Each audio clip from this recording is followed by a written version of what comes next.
So, mga bagay na mararamdaman ng isang lalaki kapag nag-no contact rule ka sa kanya. Yes, mga kamamay. Ngayon sa video ito, pag-uusapan natin kung ano nga ba yung talagang mararamdaman, okay, mafe-feel ng isang lalaki sa oras na gawin mo ang no contact rule. Yes, mga kamamay, gusto ko lang sabihin sa inyo, gusto ko lang ibahagi sa inyo kung ano ba talaga ang hatid, okay, na feedback o na impact kapag kayo ay nag-no contact rule sa kanya. Okay? So mga kamamay, if ever na gusto nyo yung mga ganito klase ng video, love advice pagdating sa inyong buhay pag-ibig, don't forget to click the subscribe button at syempre, i-like mo na po yung video ito. So mga kamamay, medyo malat tayo ngayon.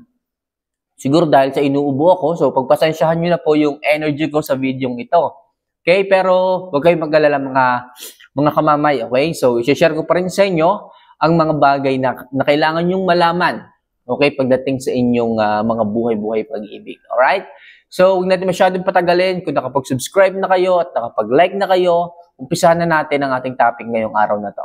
So, ano nga ba yung mga bagay na mararamdaman o magiging feedback sa nararamdaman ng isang lalaki oras na mag-no contact rule ka sa kanya?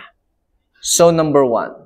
Magagalit, maiinis, at magtatampo siya. Yes, mga kamamay. Ito po yung unang mararamdaman ng isang lalaki. Oras na bigla ka na lang mawala, oras na hindi ka na nagparamdam, oras na hindi ka na nag-update sa kanya, magtatampo yan. Andun din yung pagtataka, magagalit, maiinis. Anong nagawa niya? Anong dahilan kung bakit lumayo ka? Maraming katanungan sa kanyang puso, sa kanyang isipan, ang gusto niyang itanong sa iyo. Kaso, huli na ang lahat. Kaso, hindi ka na nga nagpaparamdam. Lumayo ka na nga sa kanya. Kaya normal na maiinis, magagalit, o magtataka ang isang lalaki kapag ka nag-no contact rule ka sa kanya. Pero mga kamamay, mangyayari yon sa umpisa lang. Okay? Kasi nga, maninibago siya, mag-a-adjust, hahanapin ka niya. Magtatanong, bakit nagkaganyan ka? Bakit bigla kang nawala? Anong nagawa niyang kasalanan sa iyo para gawin mo ito sa kanya? Well, mga kamamay, yan po ay normal na maramdaman ng isang lalaki sapagkat nagbago bigla ang lahat. At gusto kong ipaalam sa inyo na ganyan yung mangyayari sa isang lalaki. Pero take note, mga kamamaya, normal lang yan at sa umpisa lang yan magkakaganyan. Kaya mga kamamay, pakinggan yung susunod na mararamdaman ng isang lalaki. So number 2, diyan na mag-i-start na hanapin ka niya at mamiss ka niya. Yes, mga kamamay.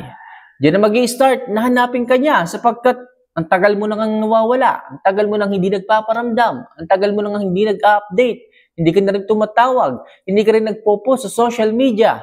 Kung kaya't hahanapin ka na niya, bababa na ng unti-unti ang pride niya sa kanyang sarili. Okay, lalaki yan, kahit magalit yan, kahit magtampo yan, huli na ang lahat. Kaya ngayon, bababa at bababa ang pride niya sa kanyang sarili. Wala na siyang kailangan pang ikagalit. Wala na yung nararamdaman niyang pagkatampo sa iyo sapagkat nandyan na eh. Unti-unti na niyang marirealize ang sitwasyon. Kung bakit ka lumayo, anong dahilan? Kung bakit ka na hindi nagparamdam, anong dahilan?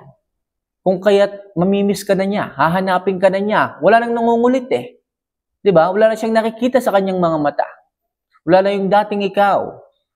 May isip niya na baka iniwanan mo na siya. Okay? Kaya mga kamamay, napakahalaga ng no contact rule sapagkat ang isang lalaki ay hahanap-hanapin ka na niya kapag hindi ka nagparamdam, mga kamamay. Okay? So sana mag-gets nyo yung pangalawa, mamimiss ka niya at hahanap-hanapin ka niya. Siguro after 1 week or after several weeks, mangyayari yan.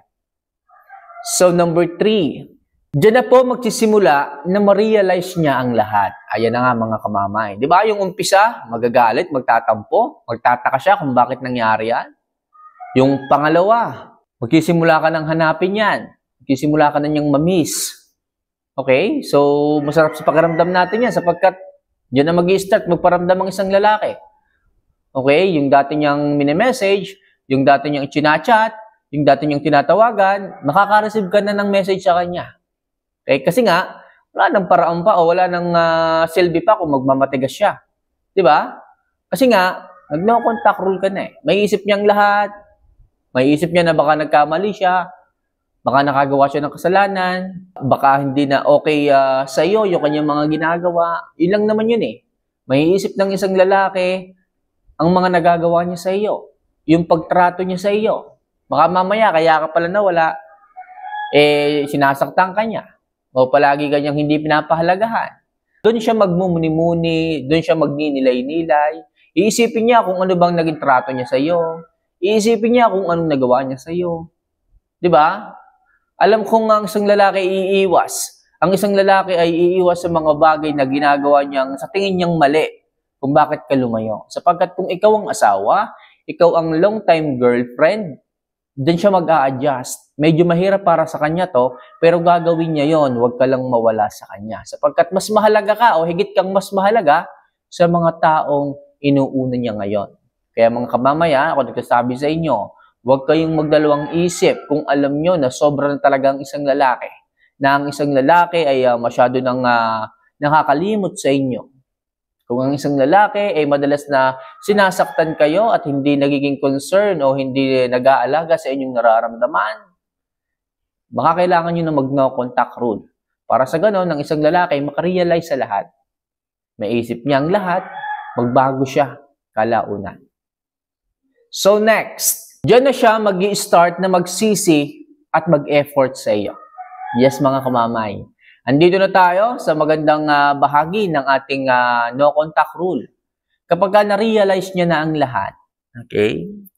Siguro, baka nakasakit talaga ako. Siguro, baka hindi na kinaya nung babae yung mga ginagawa ko sa kanya.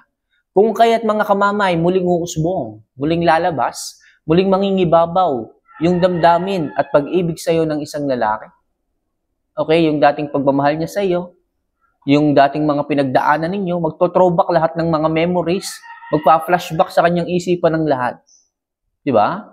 Yung dating ang sweet-sweet ninyo, lumalabas-labas pa kayo, di ba? Yung dating pumupunta pa kayo sa, alam mo na, sa malamigan para lamang, pagsaluhan ang malamig na gabi, mag-overnight pa kayo, di ba? Magto-12 hours pa kayo.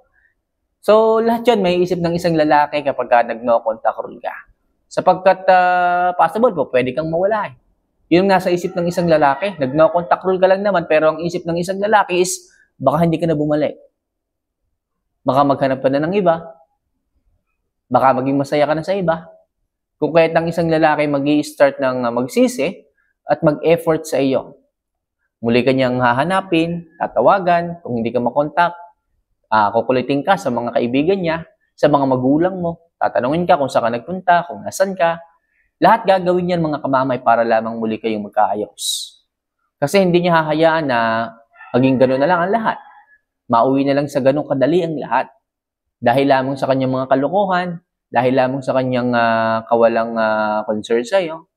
So muling manunumbalik, muling mabubuhay ang pag-ibig sa iyo ng isang lalaki, magsisisi at mag-i-start na siyang mag-effort.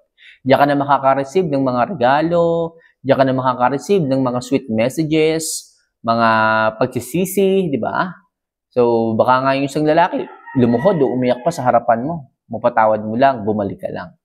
So, di ba? Ang ganda pagka ganyan na yung mga nangyayari. So, nagsisisi na ang isang lalaki, nakikita mo na ulit ang halaga mo para sa kanya. At ang isang lalaki, nakikita mo rin nag-e-effort sa'yo. So, yan yung isang mga bagay na may isip o mararamdaman ng isang lalaki. Diyan na siya mag-i-start na magsisi. At syempre yung effort, makikita mo na rin.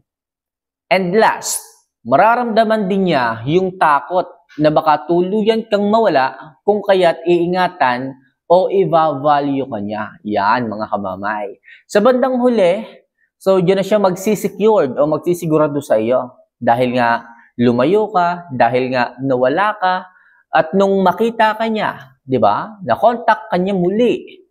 Nakita ka niya muli. Kung kaya't ang isang lalaki ay talagang magsisigurado na, magse-safety na sa iyo na baka mamaya lumayo ka ulit, mawala ka ulit kung kaya't ang isang lalaki ay maglalaan na ng oras, quality time, pag-ibig, atensyon at hindi na niya hahayaan pa na muli kang masaktan. 'Di ba? So, yun mga kamamay, ang ilang mga bagay na mararamdaman ng isang lalaki kapag nag-no contact rule ka sa kanya. So sa umpisa, medyo mahirap. Sa umpisa, medyo masakit.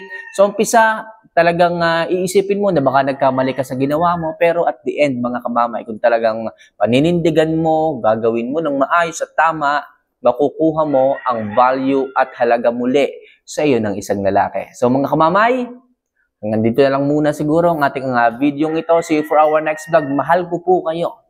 Paalam.